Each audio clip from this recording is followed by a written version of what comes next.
as long as I live, no matter how far I go from the scene of it, I shall never forget how it started.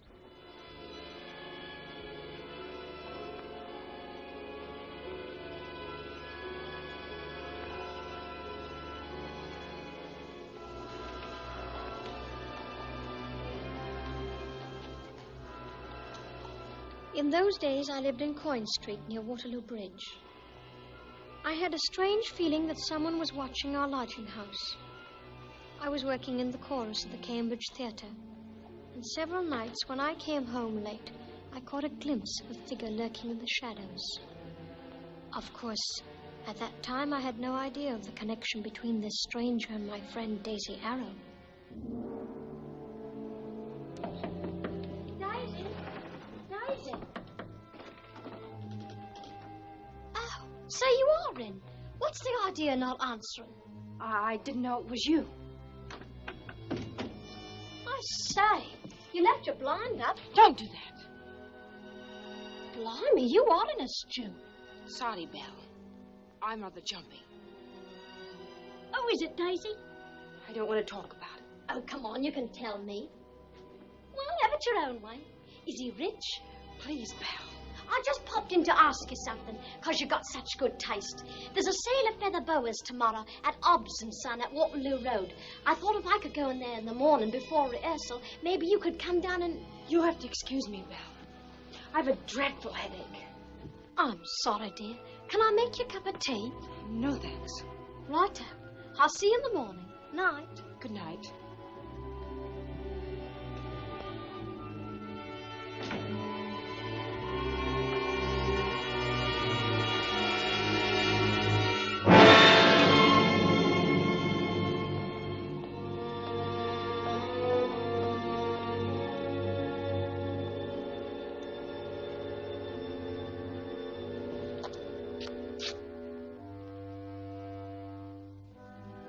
Daisy's odd behavior made no impression on me whatever. By the next morning at rehearsal, I had forgotten all about it. Where's Belladere? Belladere! Where is she? I can't find her. Belladere! If she's late once more, just once more, out she goes. On stage.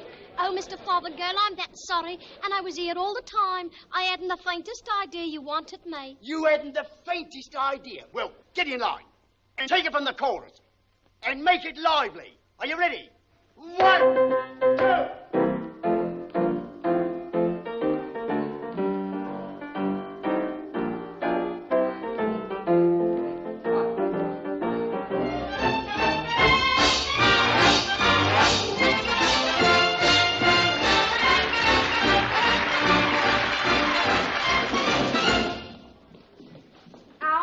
Yes, Miss Daisy. Has anybody asked for me? No, not Chuck. Daisy! Daisy, go on, wear it. Thanks. It is pretty. There. Now you look like a lady. And I hope you make it. You don't understand, Belle. Anyhow, good luck to you. You look ever so pretty. Daisy, me proud Irish beauty. How about a bit of supper? I can always eat, Georgie. Well, it was sweet of you to pay me cab fare this morning. I'm a sweet man. I wish I could say the same for my landlord. He got very narrow-minded about a nasty little £1.8 that he claims is overdue. Mere bagatelle. Oh, it isn't that so much. The £1.8's a drop in the bucket. But I was a week behind last month also. What's it to George Gilby, the long-lost heir? I got a cab. Good night, Daisy. Good hunting. Look now, Daisy. In case your gent shouldn't turn up, you're welcome to come along with me and Georgie. That's civil of you, Belle. But he'll be here. Miss Daisy Harrow? That's me. Do you mind if I have a peek at him? Don't be a fool. Hello. I was about to give you up. It just struck 12 on St. Paul's. What? I said it just struck 12 on St. Paul's.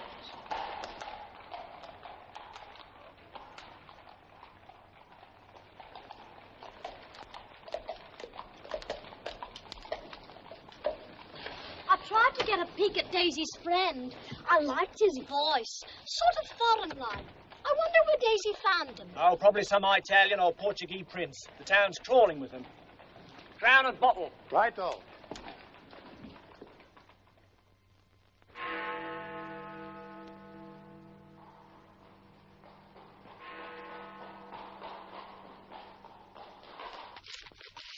Here's a fiver.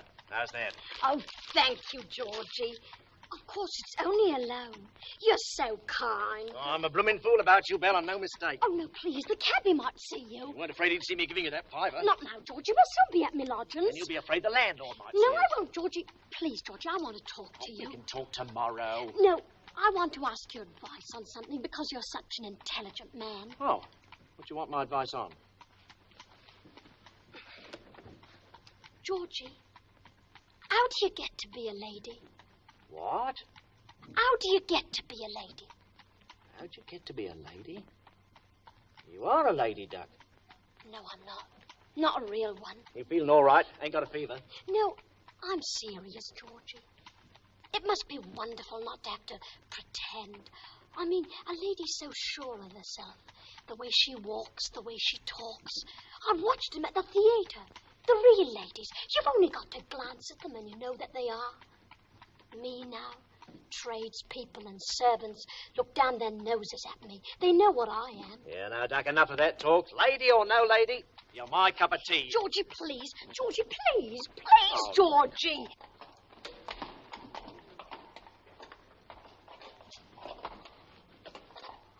Oh. Daisy's home already. Oh, shall we give her a serenade? You keep quiet. Daisy's got a temper like a wildcat. How much? Better let him wait. Cabs are hard to find around here this late. Righto. I'll only be a jiffy. It's all the same to me, Governor. Oh, I must have left my gloves in the cab. Oh, I'll get it.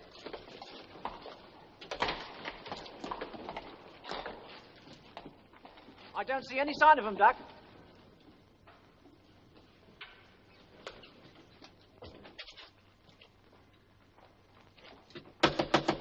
Bill! Bill! Bill! Oh, well, live and learn. Back to the Crown and Bottle. Righto. Yeah.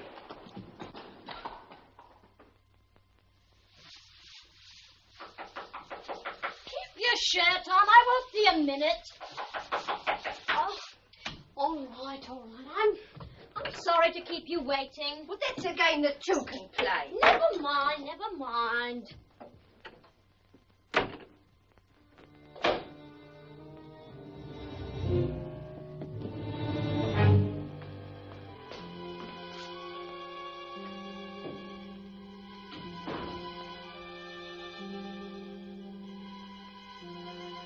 Hello, Daisy. How about a cup of tea?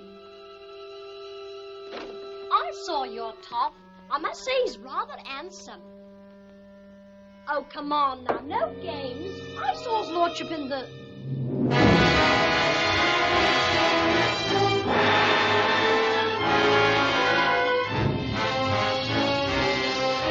Daisy!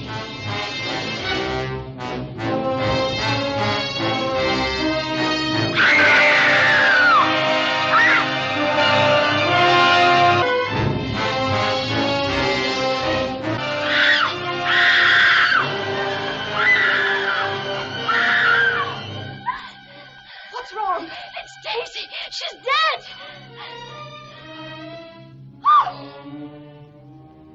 According to the police, Daisy had been drugged and then smothered or strangled.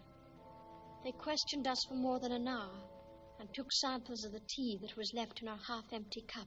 Is this your Bible, too? Never saw it before.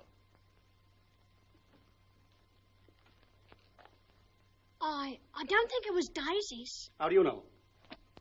Well, she wasn't much for baubles or flowers. Poor thing, they both are a great blessing. I don't know what I should do without my garden. It seems to be a well-grown moss rose. A moss rose? Why, I haven't seen one since I was a child.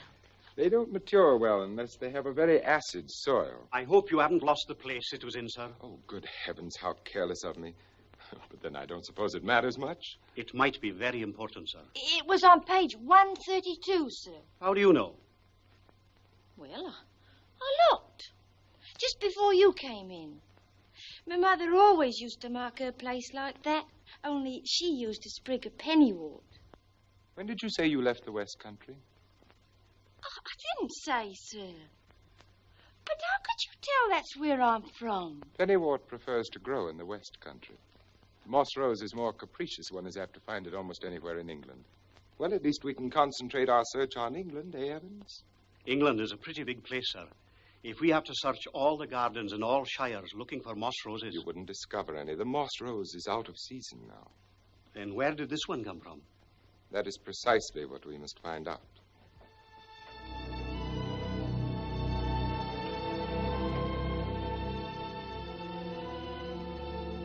Why would anybody want to murder Daisy Arrow? I kept asking myself over and over. And what had a moss rose pressed in the pages of a Bible to do with it? And what of the man I'd seen leaving Daisy's room? Somehow I had a feeling he was the same man I'd seen the night before in the cab at the theater.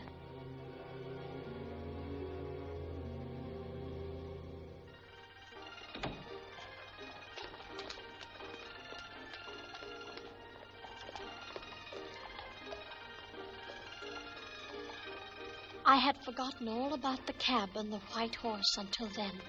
Of course, in London, a white horse was no novelty. Yet there was always a chance it might be the one. Here, my kitten has an off for you, Harry. Ah, almost thought I wasn't going to get here. When up popped a fare that brought me right to your door. Hello, young Bill. There's been a basin full of bother up your way, I hear. And you'll be hearing more. Is that your cab outside? If you wait till I finish this nice dish of tripe, I'll be glad to go out and have a look. The one with the white horse, is that yours? Would you call him White, Bert? Well, being a friend of both parties, I wouldn't like to give an opinion. I don't care what you call him. You took a gent from here about an hour ago, didn't you?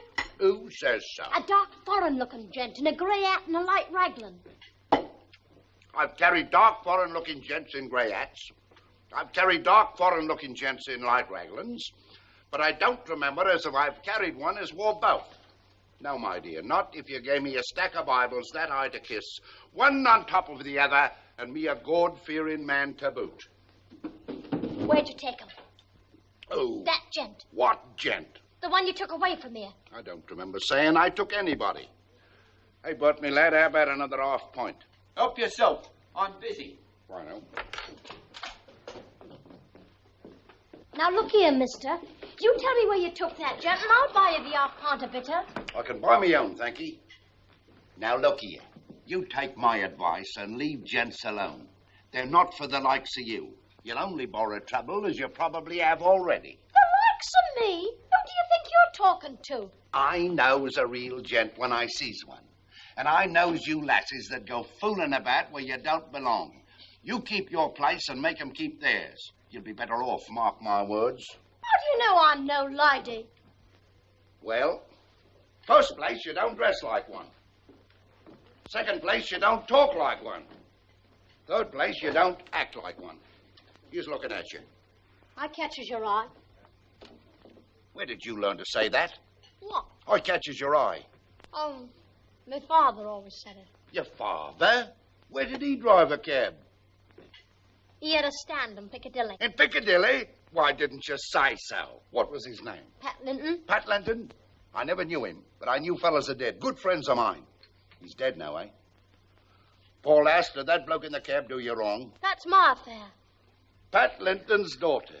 Well, I'll be blowed. Now, the gent in question gave me a nice tip. But if you're Pat Linton's daughter, he paid me off in Hyde Park. Hyde Park? But that's a big park. Hold on. I picked up a fare on the bounce. And on the way back here to eat this lovely dish of tripe, who should I see going into the Regency Hotel? Him? Big as life. Grey hat and all. Thanks. I'll do as much for you sometime. I catches your eye.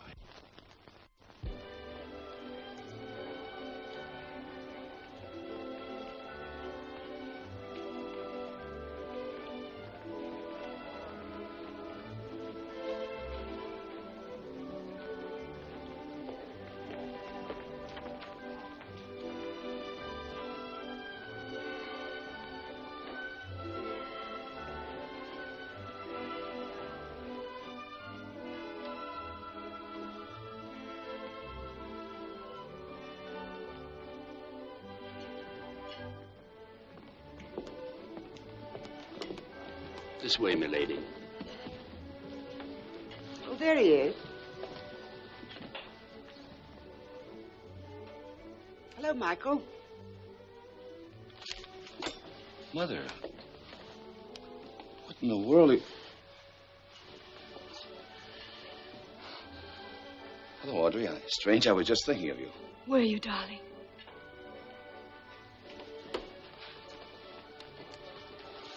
How are you? I'm extremely well. Have you had lunch? You haven't even said you're surprised to see us. Surprised, as I told you, to be thinking of someone who's far away. Then suddenly look up, and there she is. There's more to that than surprise. I thought you both were in the country. Did you just arrive? No, my dear, last night. We inquired for you, but you were out. I'm sorry I wasn't in. But then I didn't know. It doesn't matter. Nothing matters except seeing you again. Isn't there a waiter in the whole of London? I'm sorry, Mother.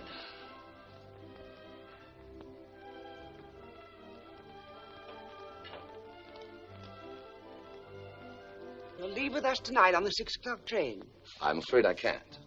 Lady Margaret and I have got some shopping to do, but we could be ready by... I'm sorry I can't go with you. Not tonight. But I want to leave as soon as I can. It'll be good to be back in the country again. We can take long walks on the moor. Like we used to, darling. You and Mother leave tonight.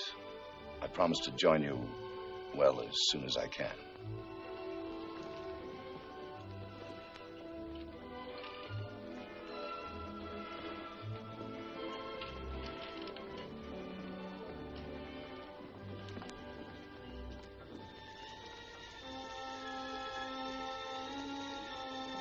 At Daisy's funeral, there were only a few girls from the theater.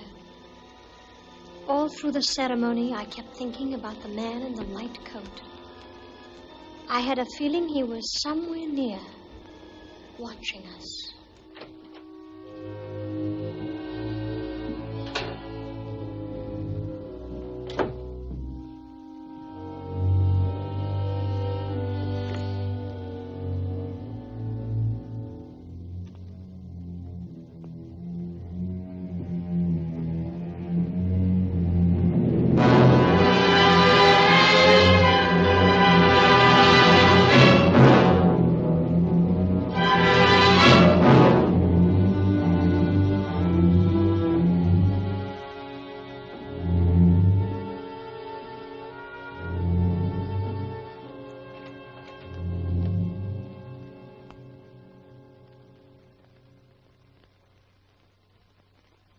We always seem to meet in Norway's, don't we, Mr. Drago? Come in.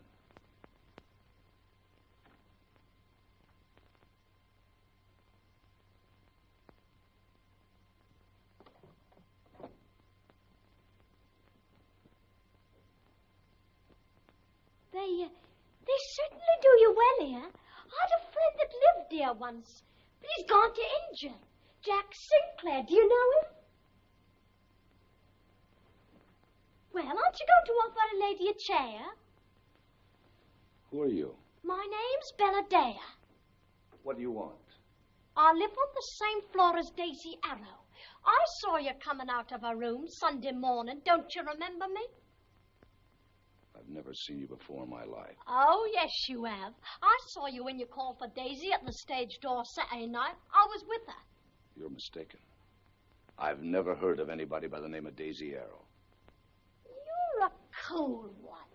You mustn't think nobody knows I've come here. Be kind enough to state your business and get out.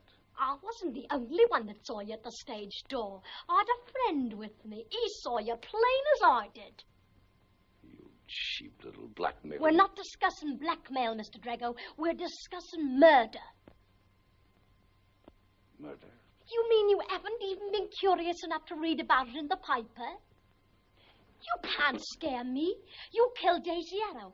I saw you that night, and I saw you coming out of a room Sunday morning. And what's more, the cabman that drove you to Hyde Park can identify you. In that case, why haven't you gone to the police? The inquiry is tomorrow. If you weren't more of a fool than a blackmailer, I'd go to the police myself and have you put away. I think our discussion is over, Miss... whatever your name is.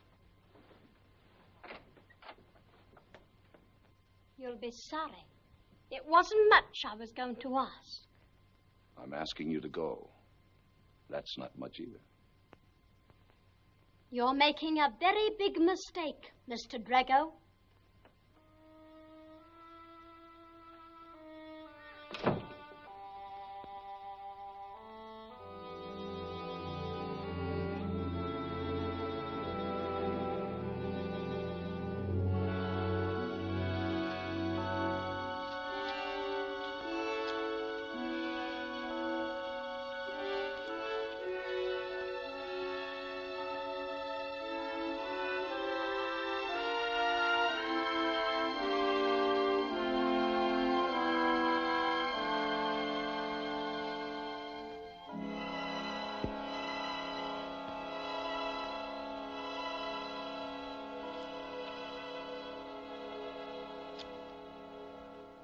Mr. Michael Drago, involved in murder, Daisy Arrow. Get him quick. As a rule, I don't bother with anonymous communications, Mr. Drago, but in murder cases, we're not permitted to use ordinary discretion. I understand, Inspector. And I appreciate the discretion you've shown in bringing me here. Not at all. And now, if you could give us a fairly accurate description of your movements during these intervals. Evans has it all worked out. Let me see. That night I dined with Major Jameson at his club. We played billiards until midnight. Then I walked up Piccadilly. I returned to my hotel, about 12:45. Did the porter give you your key? Yes. Cigarette? Thank you. Then you retired for the night. Yes. And the next morning? Next morning. Thank you. That was Sunday. I got up around 10, and after having breakfast in the grill, I took a walk in Hyde Park until lunchtime. Where did you go for lunch? I came back to the Regency. The Regency, I don't blame you. Excellent cuisine at the Regency. And now, just one more question, Mr. Drago. Your father was not a British subject, was he? No, he was not. I hope you don't mind my asking. Purely routine, you know. And you yourself have lived a good part of your life away from England. That is, in Canada? Yes. But your mother is English, if I'm not mistaken. Yes. And the Drago estate is? Charnley Manor. That's in Devonshire, isn't it? Yes. Mr. Drago, would you be able to say if there's an arbor of moss roses at Charnley Manor? Moss roses? Yes. I'm not sure. It's quite possible, though. Our gardens have all the Devonshire flowers. Oh, I see you're interested in flowers, Mr. Drago. So am I, so am I. Floral geography is a hobby of mine. Look at these begonias. I raised them from seed.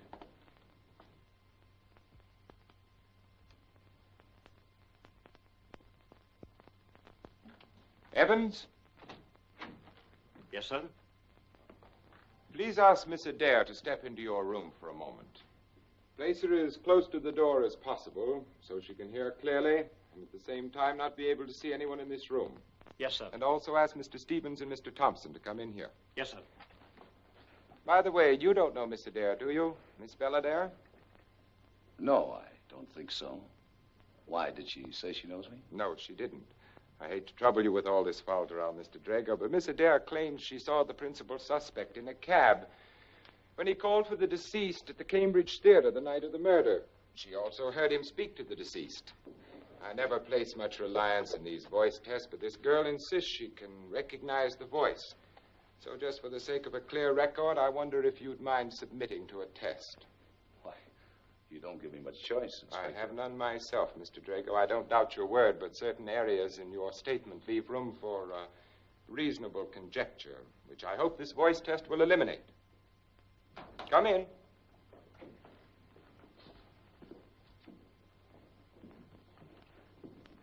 Will you please read this aloud when I give you the word? And you do the same, Mr. Drago. Of course, it's all a lot of nonsense, but I'll try and get it over as quickly as possible. Evans, you stay with Miss Adair and take note of her reactions. Yes, sir.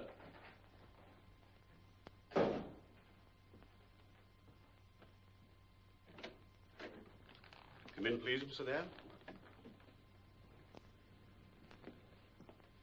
Sit there.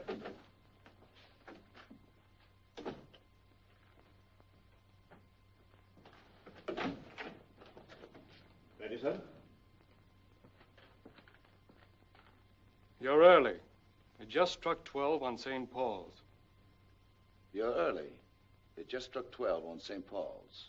You're early. It just struck 12 on St. Paul's. They're terribly alike, aren't they? But it seemed that the second one...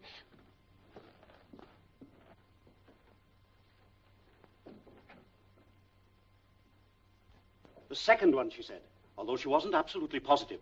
Well, Mr. Drago? Do you regard that as conclusive? I wouldn't say that, but it rather leaves us on the fence, so to speak. Actually, I'm duty-bound to include your name for further investigation. I'm sorry. I see. Inspector, how would it be if everyone said something different? Then perhaps they wouldn't sound so much alike, and we could secure a positive identification. Good man. You say something at random. You stick to the original sentence spoken by the suspect. And you, Mr. Drago, can say anything you like. Do you mind if I read a sentence from a letter I happen to have here? Splendid. An excellent suggestion, Evans.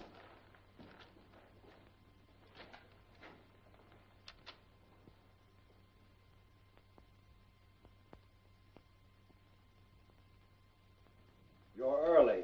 It just struck 12 on St. Paul's. Seeking to untie one knot, we sometimes tangle the whole skein. On second thought, I have decided to reconsider your proposal and will be glad to discuss the question of terms at your earliest convenience. Well, which one? I'm still not completely certain. You switched them round to me. That's about all I can say.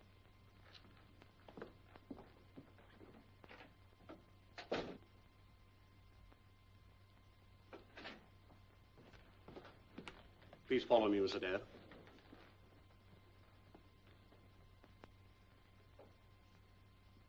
Miss Adair, have you ever seen this gentleman before?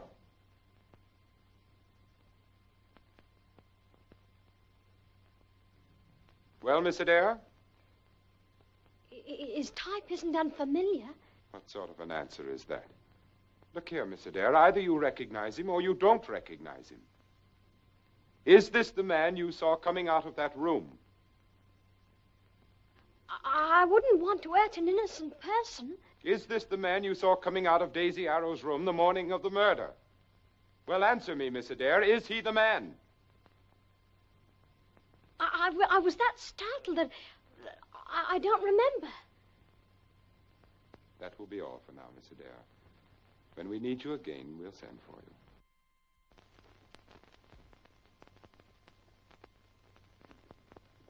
That will be all.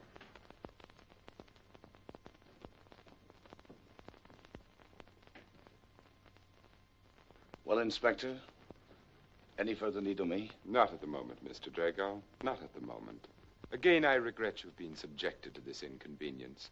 After all, it's no small thing for a man of your prominence to be dragged into a mess of this sort, especially on the eve of your wedding. I'm sure you realize we're only doing our duty. I do, Inspector. And if there's anything else, I'm only too happy to be of service to you. We'll keep in touch with you.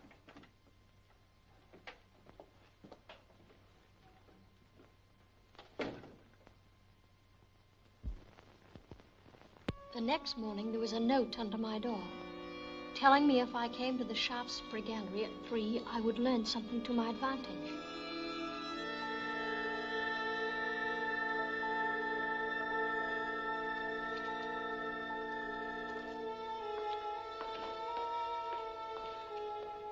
Catalogue, miss? No, thank you. I'm just looking. Thank you.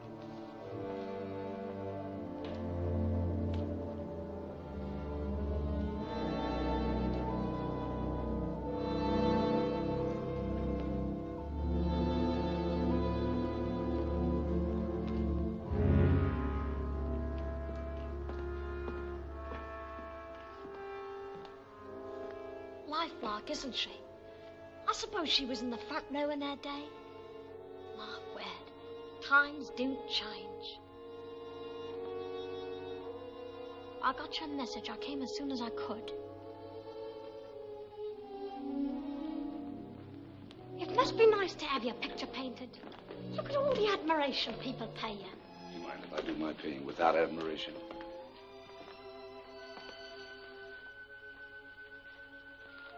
I think you will find this sufficient. Just a moment. The least I expected was a decent nod of gratitude. I thought it was money you were after. Very well, then. Thanks. It won't do. No, what will? Why not let's go somewhere and have a cup of tea, Your Highness? And have Inspector Clinner see us together? How do you know they aren't on to you? Oh, I know they're not. Well, I am. I repeat, you'll be more than satisfied with what you have there. Thank you again, Mr. Dare.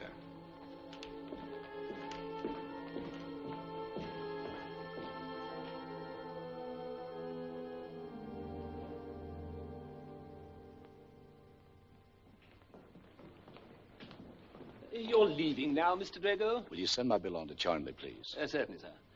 Oh, by the way, sir, a letter just came for you by messenger. Thank you.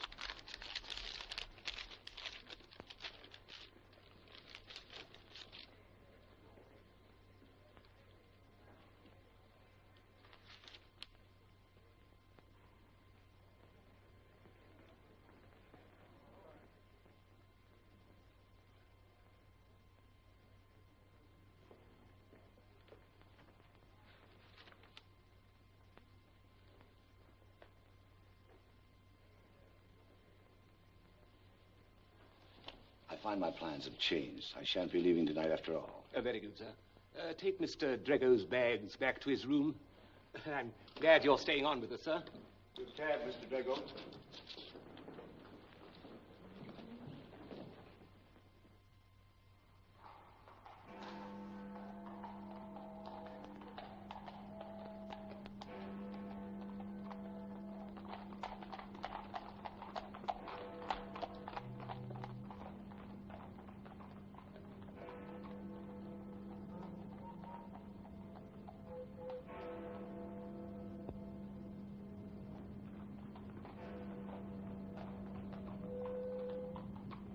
Good evening. What's the meaning of your note? A woman has a right to change her mind, hasn't she? Wasn't the money I gave you enough? Oh, it was plenty. I wouldn't have asked for near so much. I don't understand how a girl like you can turn down 500 pounds. A girl like me? How do you know what I'm like? Just what do you want, Miss Adair? You shouldn't call me Miss Adair anymore. My real name's Rose Linton. Oh, you've dropped your alias? Oh, it wasn't an alias. Belladere was my stage name. But I'm giving up the stage. I see. And what do you intend to do? Well, that depends on you. On me? Yes. Now, look here.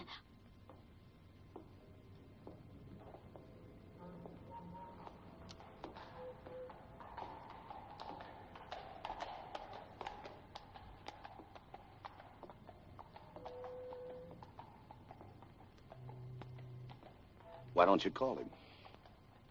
Concealing evidence is a crime, you know. But I don't want... What is on your mind?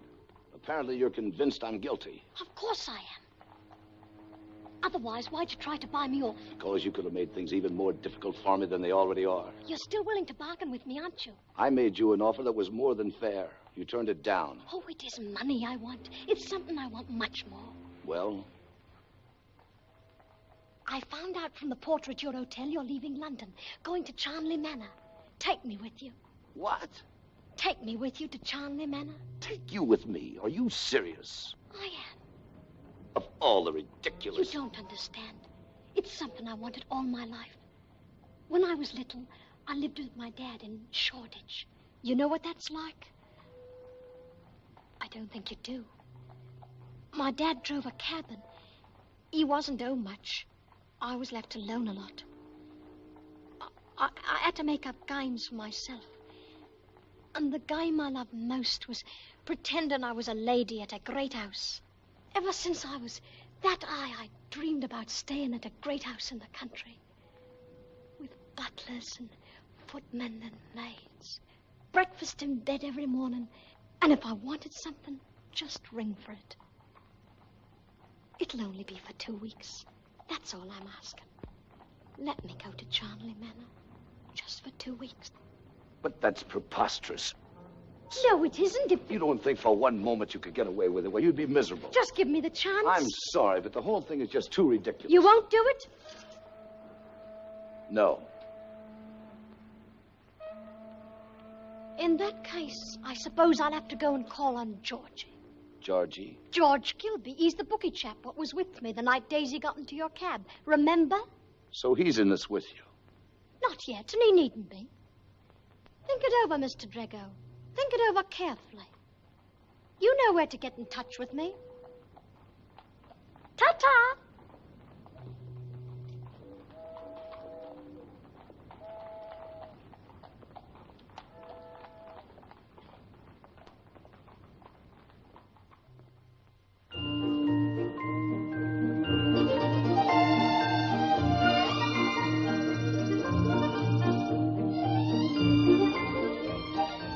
My word, it's beautiful. You certainly had plenty of room to run round in when you were a little nipper. Look here. Do you have to look so unhappy? I? Happy as a lark. If you're worried about how I'm going to behave while I'm here, put it out of your mind. You'll have no cause to be ashamed of me. Not with all these gorgeous new clothes you bought me. And as for me table manners, if I don't know which fork to use, I'll just keep me eye on you.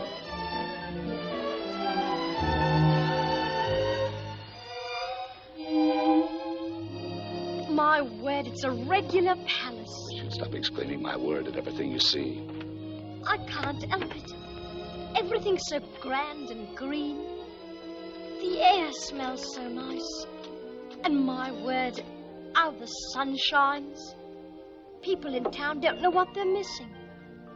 Everywhere you look, it's so lovely. You'd expect to see a calendar pasted under it. How are you, Craxton? Mr. Michael, it's good to have you home again, sir. Craxton, this is Miss Linton. She's stopping with us a few days. Your room is ready for you, miss. Thank you. I hope I shan't be too much bother. Nice little place you've got here, Michael. Is Mother home, Craxton? Her ladyship went for a drive with Miss Ashton, sir. We'll have tea in the library. Bring me a brandy and soda, please. Yes, sir. How was I? Did you expect applause? I did it just like the Honourable Audrey would.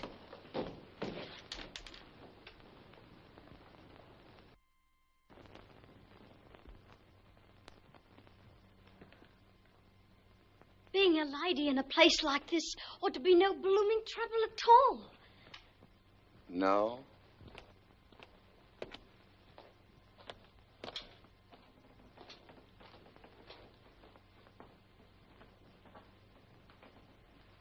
Thank you, miss.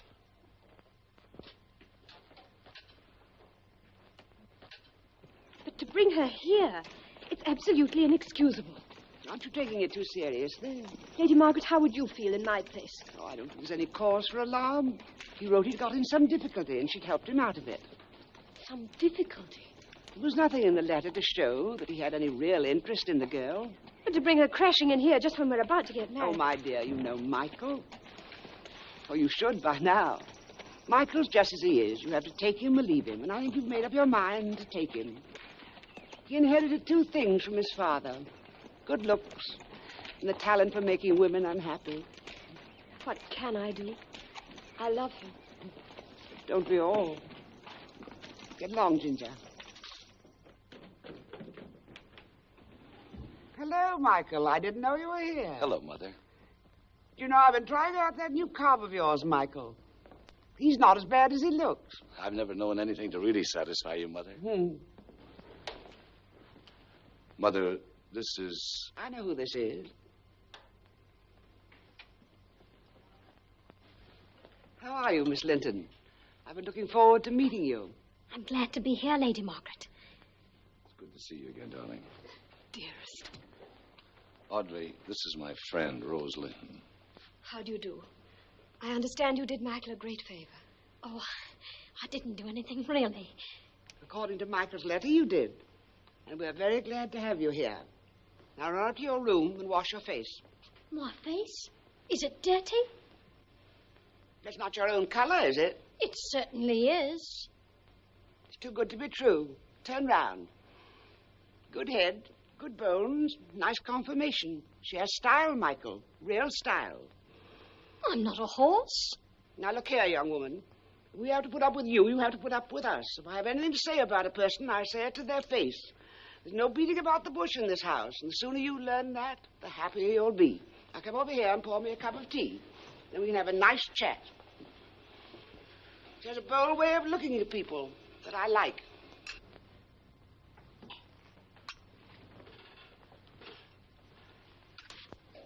Now let's have the truth about you and Rose. Is your feeling for her purely one of gratitude? Oh, come now, Mother. Rose is a beautiful creature, and I happen to know that's a formula that you simply can't resist. Audrey or no Audrey. Please, Lady Margaret. And you, what do you think of my son? Well, I hate to hurt a mother's feelings, but Michael's too wicked for me. He's too handsome, too much the lady killer to suit my taste. I wouldn't dare turn my back on him, and that's the quick of it. That's quick enough and fair enough. Look at Michael. Simply furious. Can't say much for your tea. Tastes like rainwater. Well, I dare say these two young things must want to be left alone. Come along upstairs. I'll show you your room. It's on the next floor. It has a very nice view.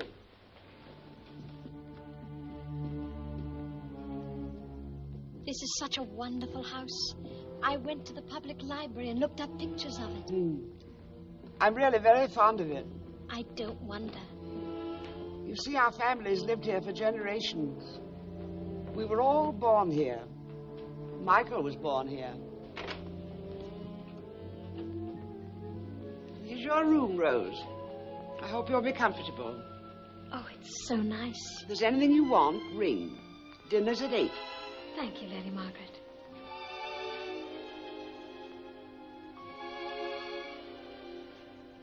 I like you, Rose.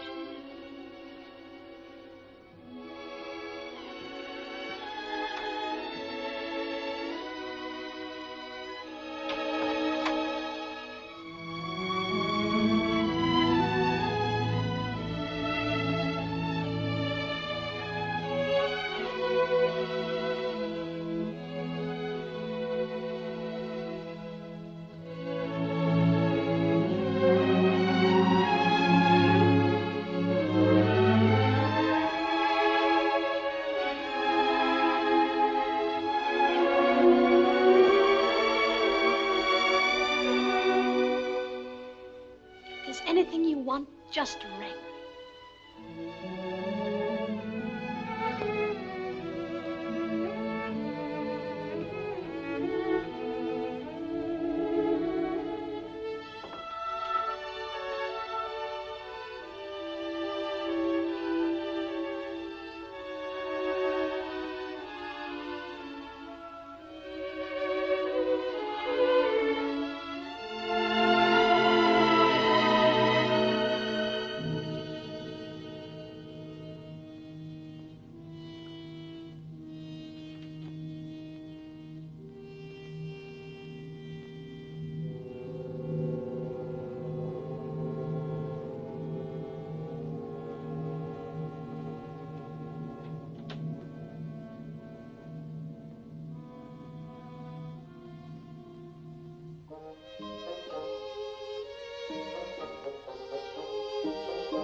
What are you doing here?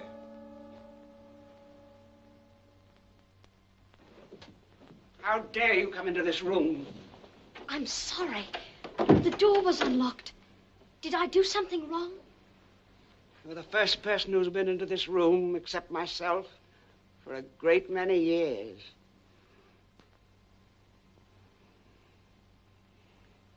Is it the room of someone who's dead?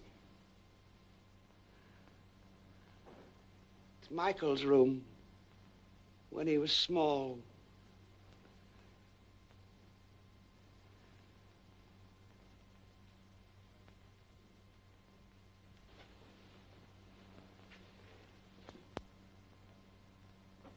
That's Michael's father. Looks just like him. He took Michael away from me. Took him to Canada. He was only a little boy then. Next time I saw him, he was a grown man. This room is just as it was when he left. I've kept it. His toys, everything, just as it was. Don't touch anything. I'm sorry. That's why I never let anyone in here, even the servants. I knew when that little boy went away that day, he'd never come back. You come here every day? Every day. You think that's foolish, don't you? No, it's beautiful. All the same, I'd rather you didn't mention it to anyone. Anyone, even to Michael. He doesn't know? Nobody knows. But you now. I tell people I use this room as a storeroom. The servants think I have a great treasure hidden here. I come to count it every day like a miser. They're not far off the mark, as usual. Let's go. I've made you uncomfortable, haven't I? No, Lady Margaret, you haven't. It's... Nonsense. Whenever I get sentimental, I'm a bore. Come along. I'm not sorry you saw the room. There's nothing like a small secret to bring two people closer together. I'll see you at dinner.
Who is it? Did I waken you? You frightened the wits out of me. I didn't want to knock in case you were asleep. I heard a shot. A farmer's child is lost on the moor. They're searching for her. She might have wandered into Charnley Mire. Charnley Mire? That would be the end of her. They'd never even find her body. Poor little thing. There's something I'd like to say to you. I suppose it is rather rude of me to come in at this hour. But I've got to know. Does Michael know you came to talk to me? So you call him Michael? Well, doesn't everybody? Michael and I are to be married very soon. Nothing is to stand in the way of that. Do I make myself clear? Oh, quite clear. You have my best wishes for a long and happy life. You have a queer way of saying it. Queer? I mean every word of it. How long were you in the chorus at the Cambridge? While I was there, it was like forever. I suppose you knew Daisy Arrow. We worked side by side. We were good friends. Must have been dreadful for you. It was worse for Daisy. She loved living. I read about it in the papers. Why should anyone have wanted to murder her? I ask myself the same question 1,000 times. Is that what you wanted to talk to me about? Michael and I know. You're very much in love. Anybody can tell that. Yes. What I mean is, you and I can be friends. Or not. I want to be friends. You do? Truly? Of course. Good. That's what I had to know. I'm sorry if I disturbed you. I'll see you in the morning. Good night. Good night.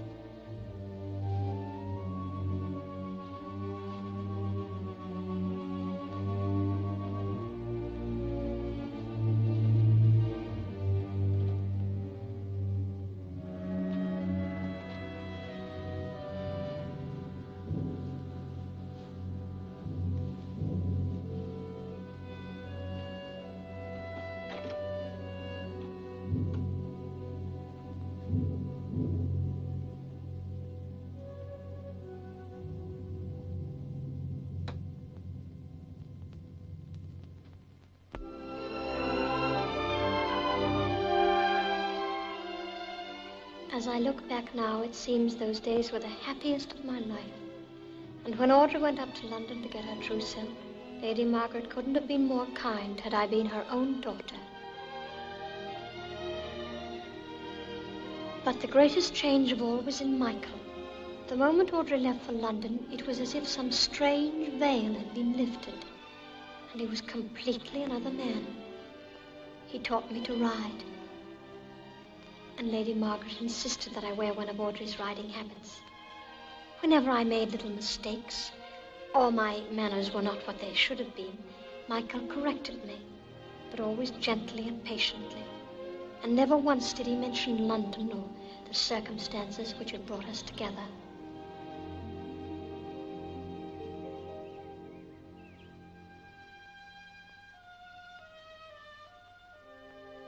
You're not disappointed? Disappointed? Those dreams you told me about the night on Waterloo Bridge, is all this as wonderful as you thought it would be? More wonderful. Every minute's like something magic in a Christmas panto. Lady Margaret's been so kind. And you've been so decent. But I'm afraid I'll never understand you. You're not like you were in London. You're a different person altogether. I suppose there are things about this world of yours that I'd never understand, even if I stayed here for years. For example? Well, Audrey, she's in love with you. Anybody can see that. And almost anybody can see that you don't love her. Why are you marrying her? How can you marry someone you don't love? Sometimes marriages are arranged. Sometimes it's essential that they be. My mother's marriage was arranged. But your mother wasn't happy. I'm sorry. I didn't mean to say that. I'm always putting my foot in it. It doesn't matter.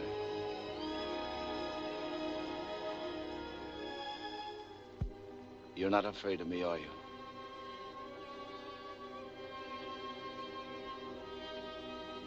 Should I be? After all, our relationship is somewhat unusual. I'm in trouble, you know that.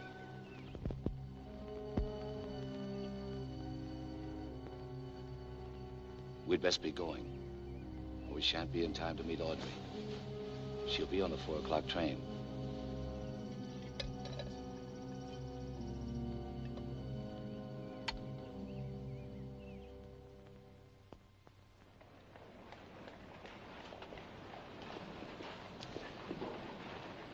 Here it is. I don't see it in the window. They say it's all the rage in London. We better be getting back. Lady Margaret said not to be late. Oh, I won't be a moment. Good afternoon. Miss Ashton. Have you that new novel of Mrs. Humphrey Ward's? 2 copies came in yesterday, but they were sold immediately. It must be a saucy book. I'm expecting some more in a few days. Will you keep one for me? I will indeed, Miss Ashton. Thank you.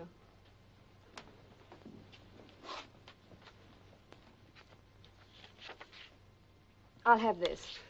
Suddenly. Strange, I had the occasion to mention your name today, Miss Ashton. Did you? You recall those 3 Bibles you bought?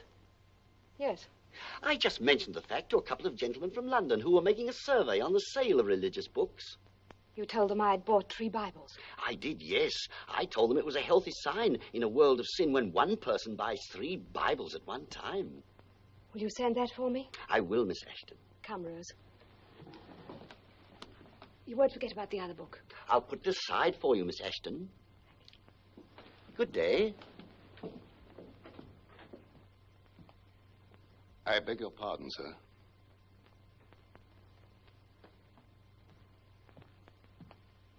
There's an Inspector Clinner from Scotland Yard to see you, sir. Clinner? Yes, sir, and there's another man with him. Show them in, Craxton. Yes, milady.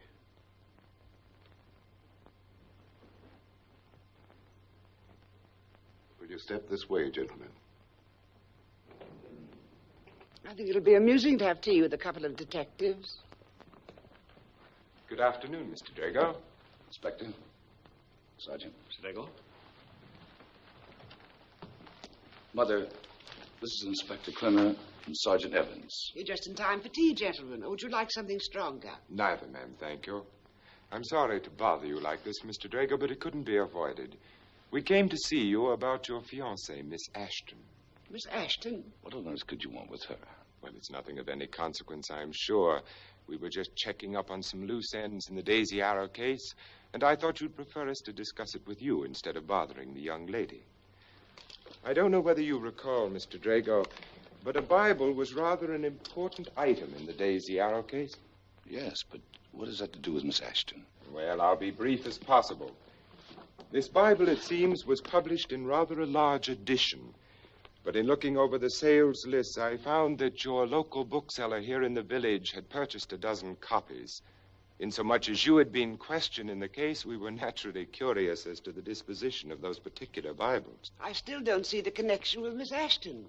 Miss Ashton bought 3 copies. Oh, I remember now. It was about the time Audrey came to stay with us. You see, she distributes a great many flowers at the hospitals, and occasionally some poor invalid asks for a Bible. Oh, yes, of course. Yes, that's precisely what I imagined. Speaking of flowers, I wonder if your ladyship... Do you know if Miss Ashton gave away all 3 copies of those Bibles? I can't be sure. I'm sorry we're so late.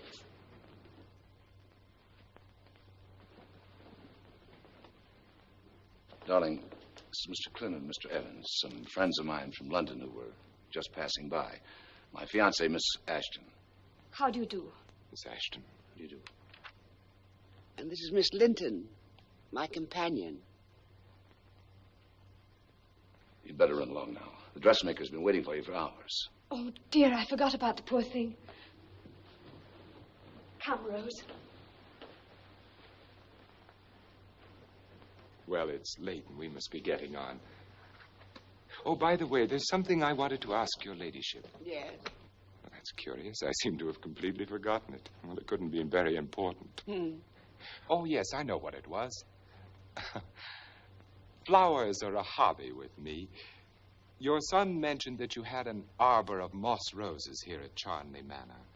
May I see them? Even as an amateur horticulturist, you should know that moss roses are out of season.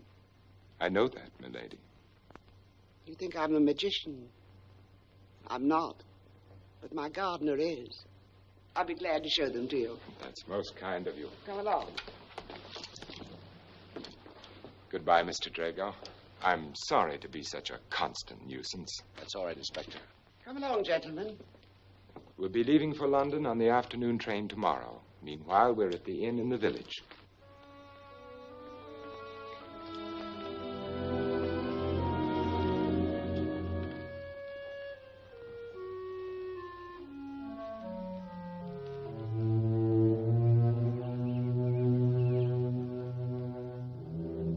I dare say your ladyship knows the story of the origin of the moss rose.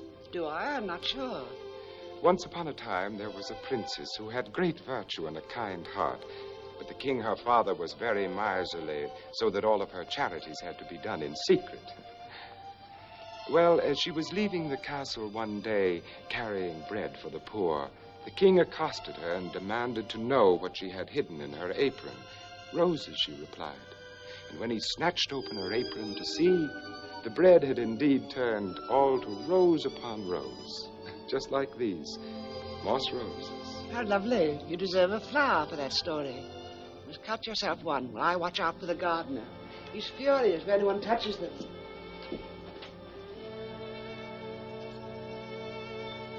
Aren't you ashamed? What would you do if that rose under your coat should turn into a loaf of bread?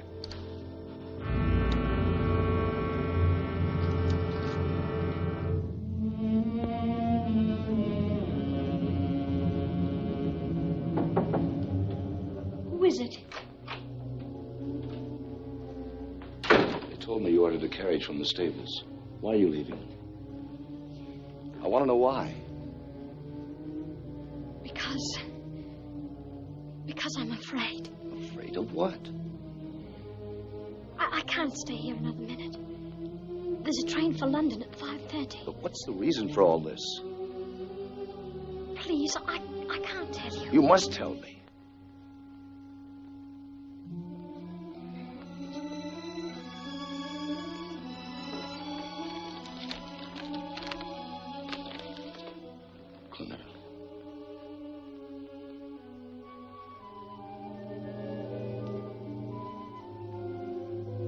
You see, you recognized me from the start.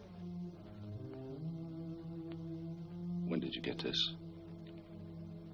About 20 minutes ago. And you were not going to meeting? I couldn't. Why not? He'd have asked me questions that Questions that you couldn't answer because of me? Is that why you were running away? Look at me. This is the answer. You and I are the same kind, you know that. Yes. And whatever I've done... I don't care what you've done. Nothing matters now. You can't run away. Any more than I can.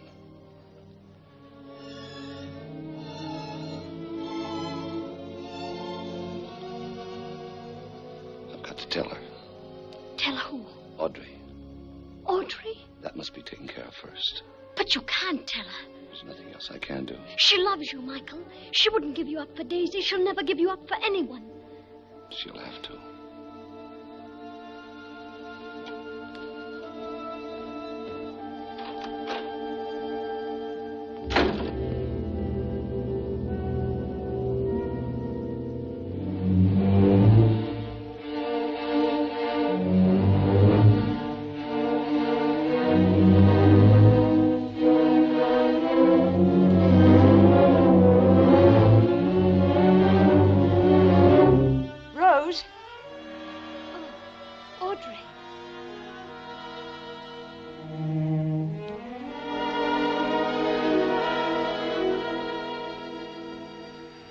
I've been looking for you. You must be extremely pleased with yourself.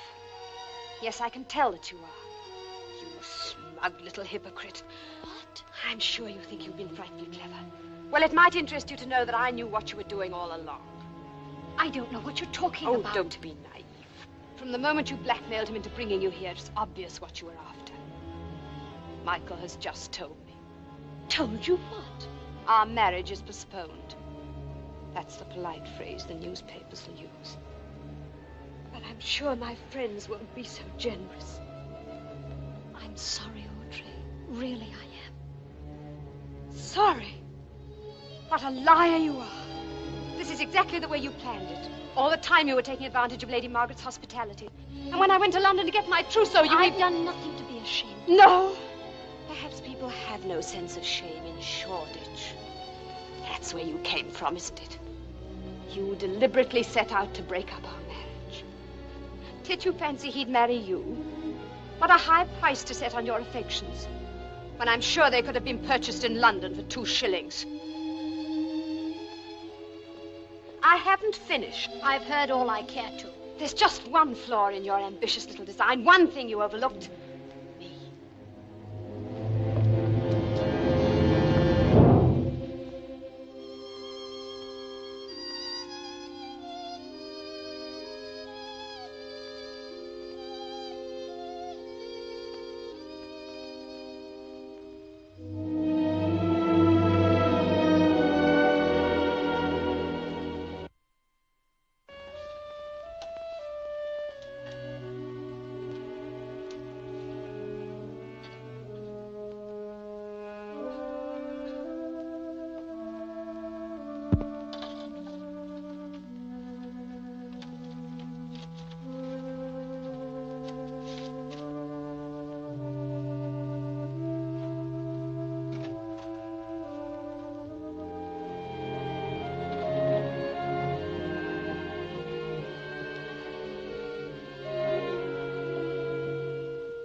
Audrey.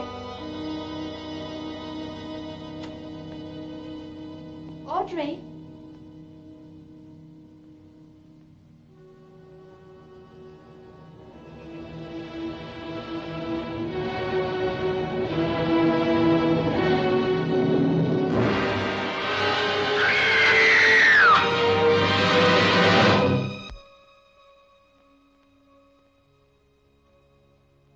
The coroner's inquest was an ordeal for all of us. The village doctor testified that Audrey had died from an overdose of sleeping powders, apparently self-administered. Traces of it were found in the teacup at her bedside. I told the truth and gave the best answers I could.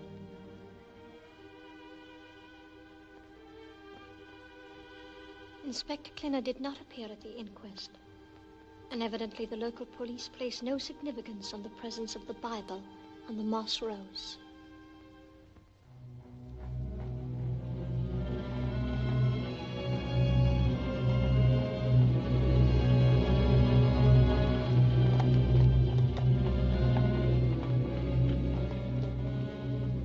When the inquest was over, the police held Michael for further questioning.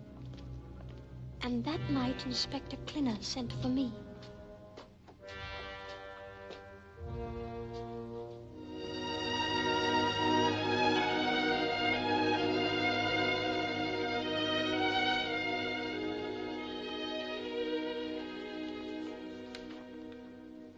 See if this telegram gets off as soon as possible. Yes, my lady.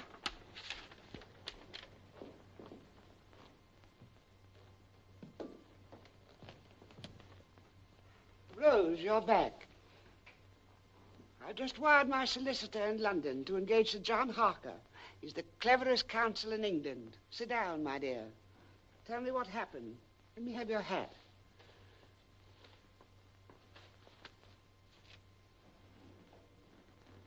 Did you see Michael? No. No. Inspector Clinner refused to let me see him. How impertinent of him. How dare he? They're taking him up to London tonight. They can't hold him. Not after Sir John Harker gets on the case. We mustn't be depressed. He'll be back within 48 hours. I don't think so. What? Lady Margaret, I've got to tell you. Michael has confessed. Confess? Must be a mistake. No. Inspector Clinner told me. It's absurd. I think... well, it's just a trick. It's just a police trick. Did you tell them anything? No. Good. Oh, Lady Margaret, what will they do to him? If If anything should ever happen to him, You love him. I do. I should have known. Of course, I should have known all the time. I understand. I don't blame you for loving him. You can't help it.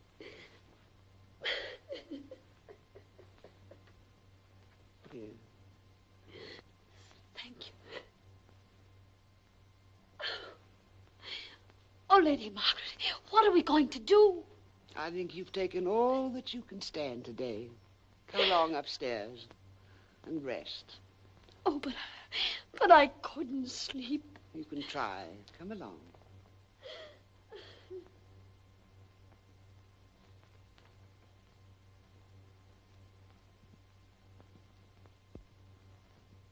You'd better get ready for bed. I'll make you some tea. You haven't had a thing to eat all day. Neither have you. I'm just beginning to notice it. Shall we ring for Craxton to bring us some sandwiches? Tea will do for me, thank you. 'Tis rather late to wake him up. I'll make do with a biscuit. Oh. What is it? I saw something moving on the balcony. We'll soon find out. Hadn't we better call the servants? Nonsense.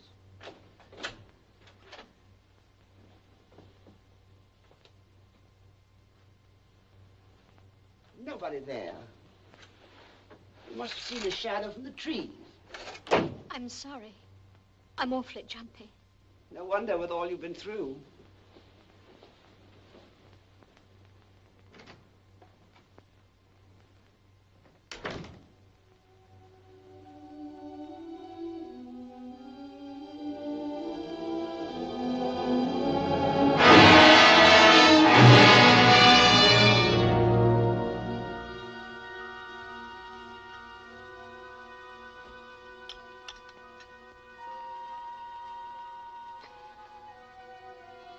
Why are you so quiet? What? You haven't spoken a word for 5 minutes. All of a sudden, I feel so sleepy. I can hardly keep my eyes open. Stop trying, then. Come. Into bed with you, child.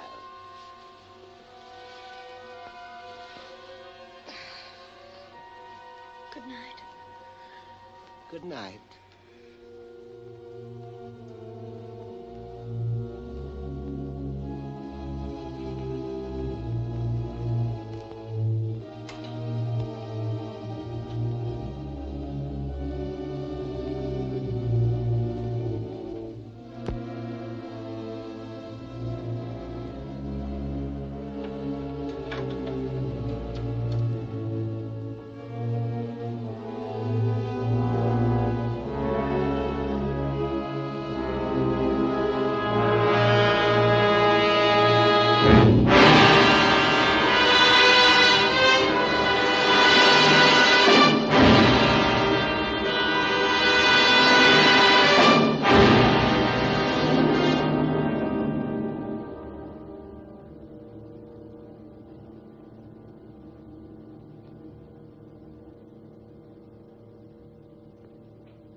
Could you open the window a bit?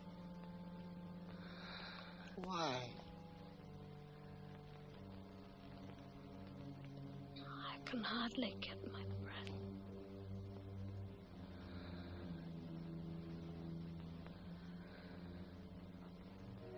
Do you ever pray? Yes, every night. It's more than Daisy Arrow or Audrey could say.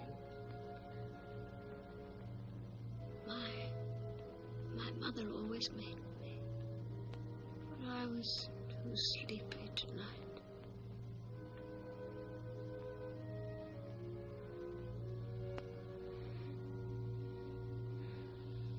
Did you say Daisy Arrow? What was the prayer she taught you? Who? Your mother.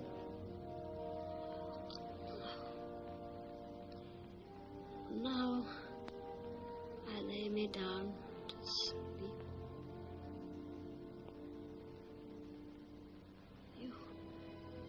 You did say Daisy Arrow, didn't you? Yes. That's as good as any other. Go on. If I should die before I wake. If I should die before I wake.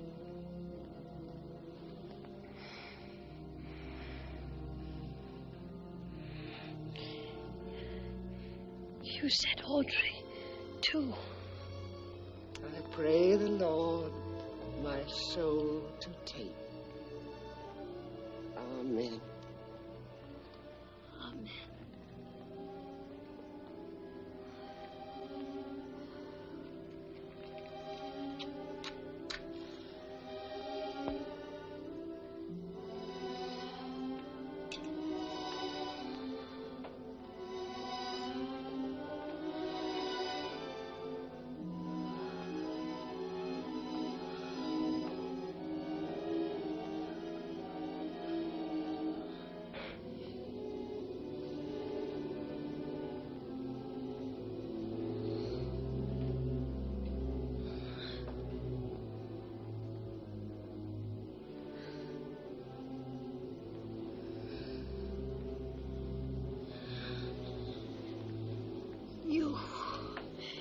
It was you, wasn't it? Yes, child. And tomorrow they'll find you, just as you found the others. And I'll have my son back again, all to myself. Mother! Mother! Mother!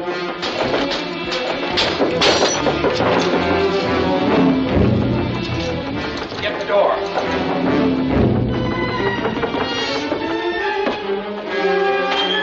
See to the girl. She can't be far.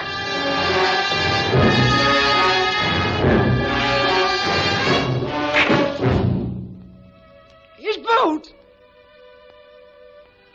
You fool! Clumsy fool! See what you've done! Meddling fool! It was his boat! His boat, I tell you! And you've ruined it. You've ruined it. You've ruined it.